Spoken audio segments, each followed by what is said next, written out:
अस्सलाम वालेकुम नाज़रीन, आप देख रहे हैं प्रोग्राम अंदर की बात मुज़म्मिल सोहरवर्दी के साथ। मैं हूं आपकी मेज़बान इक़रा रियाज़। हमारे साथ मौजूद है मुज़म्मिल सोहरवर्दी। अस्सलाम वालेकुम sir, welcome to the show. क्या हाल है आपका? वालेकुम सलाम। बिल्कुल ठीक-ठाक। आप सुनाएँ कैसी तबीयत है? अल्लाह का शुक्र है सर। आज के टॉपिक्स काफ़ी दिलचस्प हैं। साबिक आईजी पंजाब जेल खाना जात की गिरफ्तारी, फिर उसके बाद बिजली की कीमतों में पंजाब में रिलीफ, फिर उसके बाद सर डीसी जेहलम को हम डिस्कस करेंगे। सबसे पहले पहले टॉपिक के जाने बढ़ते हैं और कुछ बात करते हैं। ये जो साबिक आईजी पंजाब जेल खाना जात की गिरफ्तारी है, इस मुतालिक अंदर की बात क्या है? बहुत सारे लोगों का ख़्याल है कि जो इमरान खान को जेल में सहूलतकारी थी, जिसमें एक डिप्टी सुपरिटेंडेंट पकड़ा गया है, उस चक्कर में आईजी साबिक आईजी शायद सलीम बेग को पकड़ा गया है। नहीं, इनको उस चक्कर में नहीं पकड़ा गया।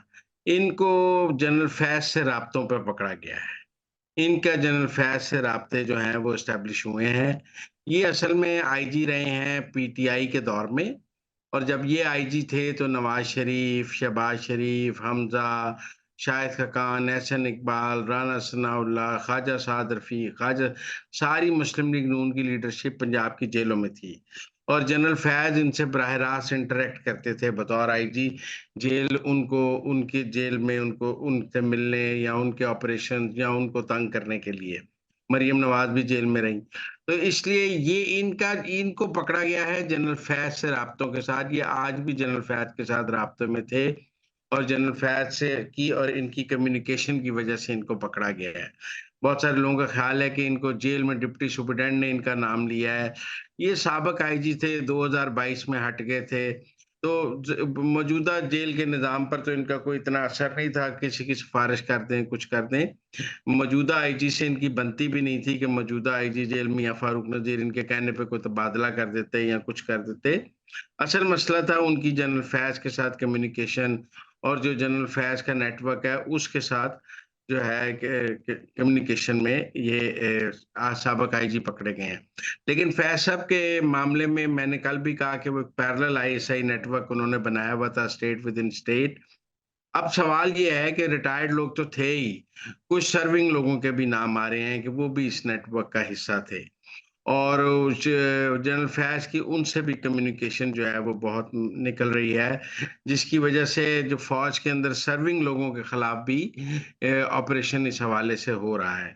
देखिए, जनरल फैज़ का जो सबसे बेहतरीन ताल्लुक है मौजूदा फ़ौज में, वो chairman joint chief of staff Sahir Shamshad Mirza से है। जब फैज़ की बेटी की शादी हुई थी, तो उनकी मेहंदी की तकरीब जो है, वो जनरल शाहिर शमशाद ने अपने घर पे की थी कि क्योंकि उनकी और फैज़ की इतनी दोस्ती है। और शाहिर शमशाद का भी पीछे से ताल्लुक चकवाल से ही है, और ये जो चकवाल रैकेट और चकवाल ग्रुप है, इसमें chairman joint chief of staff Shahir Shamshad Mirza भी हैं। लेकिन क्या शाहिर शमशाद मिर्ज़ा जो हैं, वो फैज़ साहब के किसी नेटवर्क का हिस्सा है?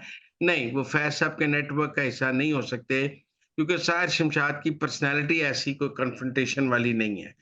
उनको बहुत धीमे मिजाज का और बड़ा ही होम्योपैथिक किस्म का जर्नैल समझा जाता है, और वो कोई इस तरह कन्फ्रंटेशन नहीं है, लेकिन वो फैज़ के बहुत करीब हैं, और उनकी फैज़ से दोस्ती बहुत ज़बरदस्त है।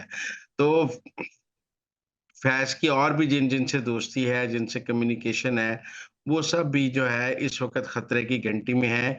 सर्विंग लोग भी कुछ अंडर रडार हैं, कुछ अंडर मॉनिटरिंग हैं, कुछ को मुल्क से बाहर जाने से रोक दिया गया है। और मुझे लगता है कि ये जो तहकीकात हैं जनरल फैज़ के रैकेट की, ये वसी से वसीतर होती जा रही हैं, और इनमें कोई बच नहीं रहा। सर आगे बढ़ेंगे, कुछ बात करेंगे। पंजाब की आवाम को रिलीफ दिया गया है, बिजली की कीमतों में 14 रुपए फी यूनिट कमी। नवाज शरीफ की जानिब से इस मुतालिक आप क्या कहेंगे? देखें, 18वीं तरमीम के बाद पैसे हैं ही सूबों के पास।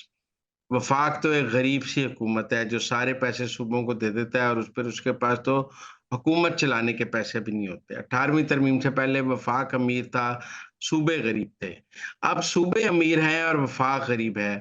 सूबों के पास इतना पैसा है कि वो चाहें तो बिजली पर सब्सिडी भी दे सकते हैं, बिजली पर रिलीफ भी दे सकते हैं। आप आज देखें ना, पंजाब हुकूमत ने 14 रुपए यूनिट रिलीफ दे दिया है। अब सिंध हुकूमत चाहे तो 20 रुपए यूनिट रिलीफ दे दे, केपी 18 रुपए यूनिट दे दे, बलूचिस्तान 14 रुपए यूनिट दे दे, जो सूबाई हुकूमत का जो दिल चाहे वो जितना रिलीफ चाहे दे दे। लेकिन आप देखें ना, केपी हुकूमत में तो इस वक़्त वज़ीर निकाले जा रहे हैं, वज़ीर रखे जा रहे हैं, और किसी को करप्शन पे निकाला है। आज शकील खान को वहाँ फॉरवर्ड ब्लॉक बन रहा है। और तहरीक इंसाफ वालों ने इस बिजली को सस्ते करने पर ऐसे तनकीद की है जैसे किसी ने उनकी दुम पे पैर रख दिया है। भाई, पंजाब की हुकूमत ने पंजाब के अवाम को 14 रुपए यूनिट जो है वो रिलीफ दिया है 500 यूनिट तक के सार्फिन को, ताकि मिडिल क्लास को और लोअर मिडिल क्लास को ये रिलीफ मिल सके, अमीरों को ना मिल सके सब्सिडी। आप भी अपने सूबे में दे दें, आपको किसी ने रोका है? तहरीक इंसाफ भी दे दे, पीपल्स पार्टी भी दे दे। बिलावल साहब को हुकूमत की माशी पॉलिसियों पे बड़ा एतराज है।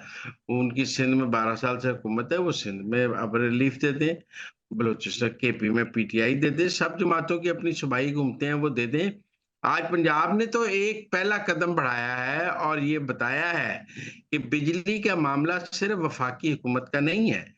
बिजली का मामला सब हुकूमतों का है। और अगर कोई सूबाई हुकूमत अपने सूबे की अवाम को रिलीफ देना चाहे बिजली के बिलों में, तो उसका रास्ता मौजूद है। सूबाई हुकूमतें ये नहीं कह सकती कि हमारा क्या ताल्लुक है बिजली से। बिजली चोरी रोकना भी सूबाई हुकूमतों की जिम्मेदारी है और बिजली पर रिलीफ देने में भी सूबाई हुकूमतें कर सकती